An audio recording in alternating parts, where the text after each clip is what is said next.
Doctor Sachin Raj అత్యాధునిక world class physiotherapy treatment తో అన్ని రకాల నొప్పులకు శాశ్వత పరిష్కారం. వెల్కమ్ టు అందమైన జీవితం. నమస్తే కళ్యాణ్ నమస్తే జయ గారు. నమస్తే. నిన్న నాకు రాజమండ్రి నుంచి ఒక మెయిల్ వచ్చిందండి. పేరు ప్రసాద్.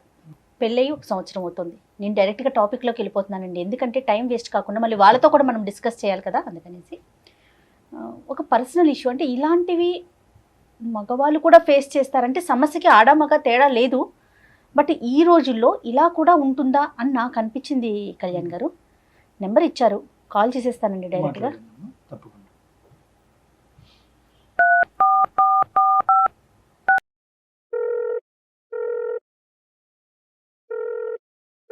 హలో, ప్రసాద్ గారండి? అవునమ్మా. నేను జయానండి, అందమైన జీవితం ప్రోగ్రామ్ నుంచి కాల్ చేస్తున్నాను. మీతో మాట్లాడొచ్చా? మాట్లాడచ్చమ్మా, మాట్లాడండి. రైట్. నాతో పాటు డాక్టర్ కళ్యాణ్ చక్రవర్తి గారు కూడా ఉన్నారు. అమ్మా, మీరు నాకు మెయిల్ పెట్టారు, దాన్ని ఒక బ్రీఫ్గా డాక్టర్ గారితో మాట్లాడండి. లేదమ్మా, మా అక్క కూతుర్నే నేను పెళ్లి చేసుకున్నాను.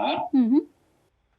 మా పెళ్లి అయితే చాలా గ్రాండ్ ఇయర్, అంటే చాలా గ్రాండ్ ఇయర్ గా జరిగింది. మా అక్కల అమ్మాయి ఎదురు ఇల్లే, కరెక్ట్ గా మా ఇంటి డోర్ తీస్తే వాళ్ళ ఇల్లు డోర్ తీస్తే మా ఇల్లు.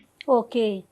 ఇలా నేను అమ్మాయి కదా అని చెప్పి కట్నం కూడా తీసుకోలేదు. ఏం కట్నం తీసుకుంటాం, అక్కల పాపం చేసుకుంటున్నాం, కుటుంబంలో చేసుకుంటున్నాం. కుటుంబం గురించి మాత్రమే ఆలోచన అండి నాది ఎప్పుడు కూడా.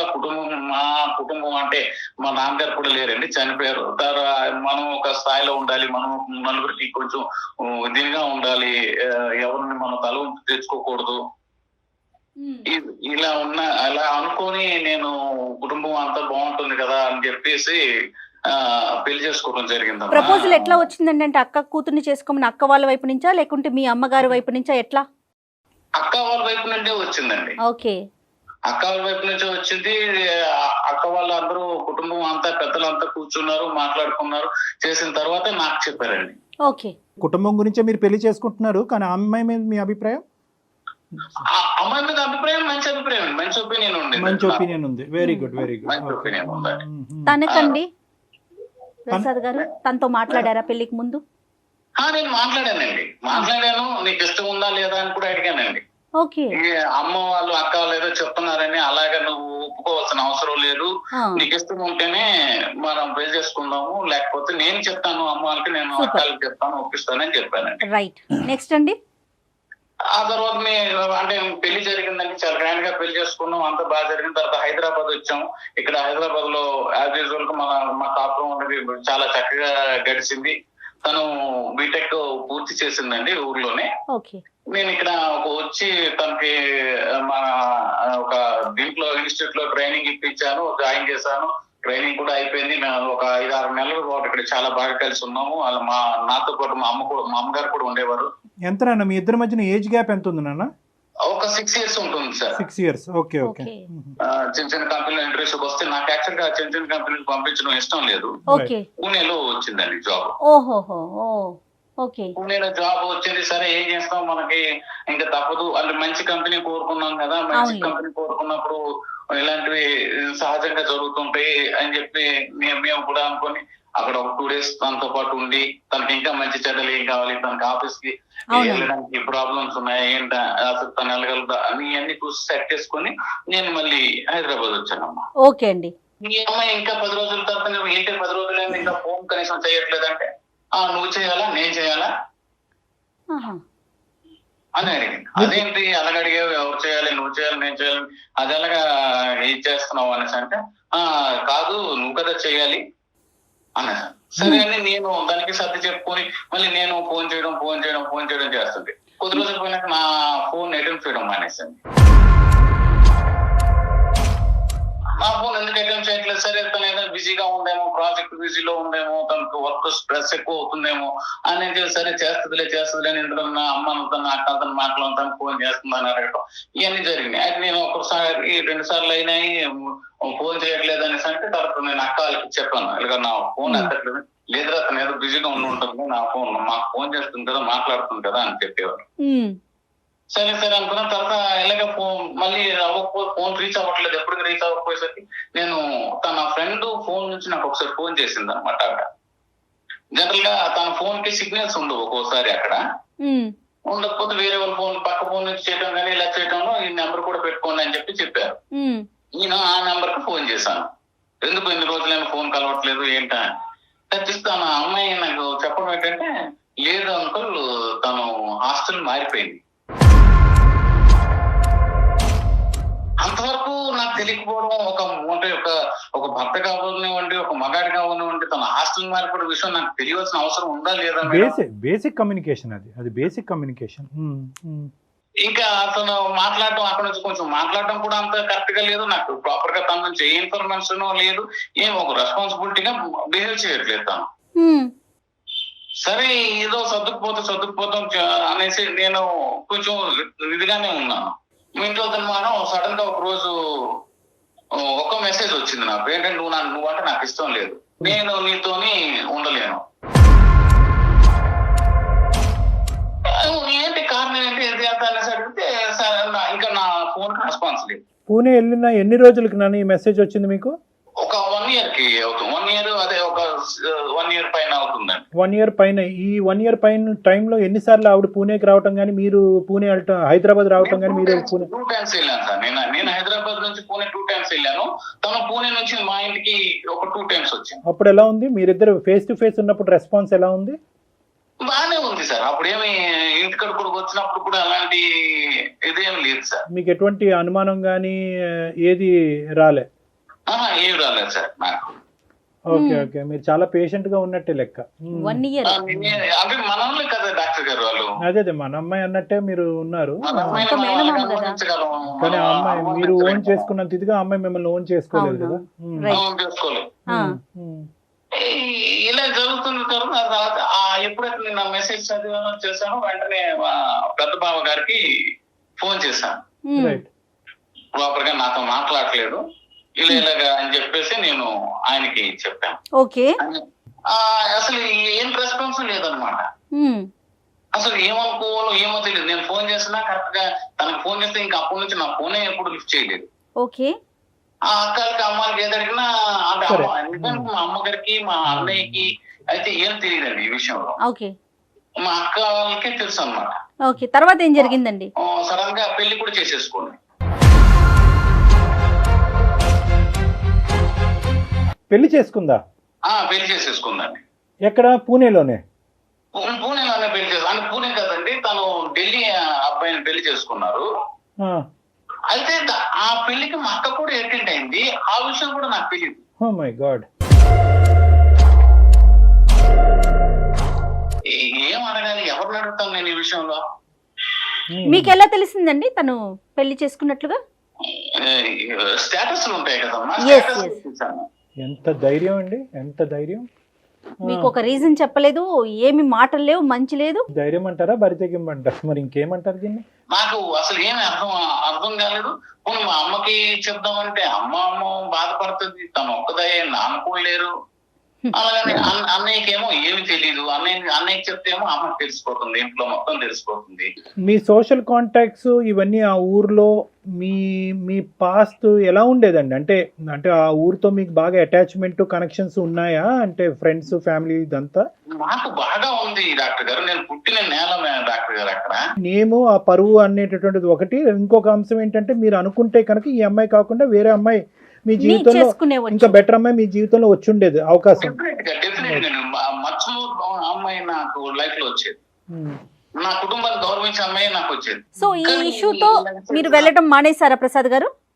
పూర్తిగా ఈ రోజుకి 9 సంవత్సరాలు అయింది. పెళ్లి కొంచెం లేట్ గా జరిగింది, కానీ మా ఇద్దరికి ఎప్పుడైతే డిస్ట్రిబ్యూషన్ వచ్చిందో ఇంకా తను ఓపెన్ అయిపోయి వాళ్ళు వేరే అబ్బాయితో ఉంటున్నాను. మా అక్క కూడా ఢిల్లీలో అక్కడ పెళ్లికి వెళ్ళి అటెండ్ అయిన తర్వాత నేను ఇంకా వెళ్ళలేకపోయాను. మా ఇంటికి వెళ్ళాలంటే నాకు చాలా అంటే ఒక నిర్జీవంగా ఒక అర్థమవుతోందండి మీ బాధ. అర్థమవుతుంది. అంటే 2 వన్నిపోట్లు కదా ఇప్పుడు. ఇక్కడ ఒకటి అక్క, ఇంకో సైడ్ నుంచి సొంత భార్య. అంటే అట్లీస్ట్ ఒకరికైనా బుర్ర అక్కడ పనిచేసి ఉండాలి, ఒకరికైనా కొద్ది నీతి న్యాయం అనేటటువంటిది అర్థమై ఉండాలి. ఇంత అంటే మీ ఇంట్లోనే ఇలాంటి 2 వ్యక్తులు ఉన్నారు అనేటటువంటిది మీరు పసిగట్టలేకపోవటం, మీరు కానీ మీ మదర్ కానీ పసిగట్టలేకపోవటం, వీళ్ళ వెనకాతలు ఇంత పొల్యూషన్ ఉంది అనేటటువంటి ఆలోచన రాకపోవటం అనేది కొద్దిగా ఆశ్చర్యం కలిగిస్తుంది ప్రసాద్. తన ఊరు వస్తుందండి. చాలా అమాయకురాలు డాక్టర్ గారు. చాలా అంటే చాలా అమాయకురాలు. ఆవిడ ఇదంతా చూడలేకపోయింది. ప్రసాద్ గారు తను మీ మిస్సెస్ ఐ మీన్ సారీ మీ ఆ అమ్మాయి కూడా అనలేము, ఎలా అంటాం? ఎలా ex అనాలి అనలేము. అసలు? ఏమని మీకు డైవర్స్ అవ్వలే కదా? తెలియట్లేదు. డైవర్స్ చెప్పలేదు. అవ్వలేదు డాక్టర్ గారు. ఇప్పుడు స్టిల్ ఈ రోజుకి కూడా ఇప్పుడు మనం మాట్లాడుతున్న ఈ క్షణంకి కూడా నాకు డైవర్స్ అవ్వలేదు. ఎన్ని రోజులు అయింది వాళ్ళు పెళ్ళయి? ఢిల్లీలో ఒక పెళ్లి జరిగిందండి. తర్వాత మళ్ళీ ఊరు తీసుకొచ్చి మళ్ళీ ఊర్లో కూడా ఒక పెళ్లి చేశారు my God. అన్నమాట. అయ్యో దేవుడా. ఆ ఎంత ఊర్లో పెళ్లి జరిగిన విషయం కూడా మళ్ళీ నాకు తెలియదు. మళ్ళీ ఎవరెవరు ఫ్రెండ్స్ ఫోన్ చేసి మా అక్క చెల్లిళ్ళు అంటే బంధువులు ఉంటారు కదా. అవునవును, ఊర్లో అంటే తెలిసిపోతుంది కదండి. మరి ఏం వాళ్ళు చెప్పుకున్నారట ప్రసాద్ గారు ఊర్లో పెళ్లి చేసేటప్పుడు? ఇప్పుడు మీరు సొంత మేనమామ, ఎవరు అడగలేదండి? ఏం చెప్పారట అసలు ఊర్లో? నిలదీయలేదు, ఎవరిని పంచాయతీ పెట్టలేదా? ఏంది బరి తెగింపు ఏంటి, ఈ వ్యవహారం ఏంటని? ఊరికి కొంచెం దూరంగా వేరే పల్లెటూరు దగ్గర ఒక టెంపుల్ లో మామూలుగా పెళ్లి చేసేసి పెళ్లి జరిగిపోయిందని ఊర్లో తీసుకొచ్చి అందరూ పరిచయం చేశారు. మరి ప్రసాద్ ఏడి అని అడగలేదు? అదే కదా ప్రసాద్ ఇది. అడిగారు మేడం, అడిగిన వాళ్ళు అడిగారు కానీ ఏం అడుగుతారు ఇంకెలెక్టివ్ చేసినాక. అది కాదు ప్రసాద్, మీ తరపున మాట్లాడేటటువంటి ఊరు పెద్దలు ఒక్కరు లేరా? ఏమ్మా నీకు డైవర్స్ అయ్యిందా? ప్రసాద్ ఎక్కడికి వెళ్ళాడు? ఆ ఊర్లో ఒక పేరు ప్రఖ్యాతి ఉన్నటువంటి ప్రసాద్ను వదిలేసి ఈడు ఎవడో ముక్కుమోహం తెలియని పెళ్లి చేసుకోవటం ఏంటి అనేది ఒక్కరు కూడా నిలదీసే అవకాశం లేదండి అక్కడ? ఒక క్వశ్చన్ కూడా రేస్ కాలేదా? అడిగారు డాక్టర్ గారు, అడిగినా ఏమో సమాధానం లేదు. అందరం తీసుకెళ్లి మా అక్కే కదా పరిచయం చేస్తుంది, తీసుకెళ్లి ఈడే అలవాడని. అంటే ఇంక అన్ని తెగించున్నారా వాళ్ళు? లేదంటే మీ వాళ్ళే ఇప్పుడు ఐదరు వాళ్ళు అయినా భయంకరమైన తెగింపు బరి తెగింపు ఉండాలి, లేదంటే మీ సైడ్ అసలు నోరిప్పి మాట్లాడే వాళ్ళు అయినా లేకపోయి ఉండాలి. నెగటివిటీని ఏమైనా స్ప్రెడ్ చేశారా? పోనీ అలాంటి అంశం ఏమైనా ఉందా మీ గురించి? మీ గురించి మీ గురించి ఇంకా ఏదైనా భిన్నంగా స్ప్రెడ్ చేశారా? న్యూస్ ఏమైనా స్ప్రెడ్ చేశారా? ఏం లేదు, నా గురించి ఏం స్ప్రెడ్ చేయడం లేదు. అందరికి తెలుసు అక్కడ తను రకరకాలు నేను చెప్పాను. నేను మీకు చాలా చెప్పాను. ఇందులో ఒక మగాడిగా మీరు ఒక సమాధానం చెప్పండి, వీటన్నిటిని తట్టుకుని ఎలాగ మనం నిలబడాలి. వెనక నుంచి వెన్నుపోట్లు సొంత కుటుంబ సభ్యులే, ఎక్కడో దూరం వాడు చేస్తేనే అరే మోసం చేశాడు అనుకునేటటువంటి ఈ రోజుల్లో సొంత కుటుంబ సభ్యులే మీ జీవితాన్ని నాశనం చేశారనేటటువంటిది చాలా బాధాకరమైనటువంటి అంశం, కాదనట్లేదు. కానీ ఇక్కడ కొన్ని మనకు వచ్చేటటువంటి ప్రశ్నలు ఏంటంటే, మీ సైడ్ నుంచి బేసిక్ కాన్సెప్ట్ ప్రసాద్ అనేటటువంటి తెలియనటువంటి మీ ఊర్లో, మనిషి గురించి తెలియనటువంటి ఊర్లో ప్రసాద్ని ఇంత అన్యాయం చేస్తారా అని ఎదిరించి నిలదీసేటటువంటి వ్యక్తి కనిపించకపోవటం అన్నది ఇక్కడ ఆశ్చర్యం కలిగించే అంశం. రెండోది, ఎవరు ఎందుకు ఏం చెప్తారండి? ఇక పెళ్లి ఇప్పుడు ఢిల్లీలో పెళ్లి అయిపోయింది ఫస్ట్ టైం సంగతి కొంతవరకు స్ప్రెడ్ చేశారు. సరే, దీనంతటి యొక్క ప్రభావం మీ మీద ఎలా పడిందండి? అంటే 9 years పాటు ఒక భయంకరమైన వనవాసం గడుపుతూ, మీరు వనవాసం అంటారా? అంటే ఎందుకు మిమ్మల్ని మీరు ఎందుకు ఇంత శిక్షించుకుంటున్నారు? నెంబర్ 1. నెంబర్ 2, ఇక్కడ ఏంటంటే మీ తల్లి మొహం కూడా చూడలే కదా ఈ మధ్యకాలంలో మీరు? లేదండి, నా తల్లి మొహం కూడా నాకు చూడడం కూడా చేశారు. ఇందులో ఇంకొక విషయం, ఇంకా గొప్ప విషయం ఏంటంటే డాక్టర్ గారు, అసలు అంటే ఇవన్నీ ఎలా చెప్పాలి, అసలు ఏమని చెప్పాలి, సిగ్గు విడిచిపోయి అన్ని ఇంకా సంగతి మర్చిపోయి చెప్పాలేమో తెలియదు. కానీ తను డెలివరీ కూడా అయింది.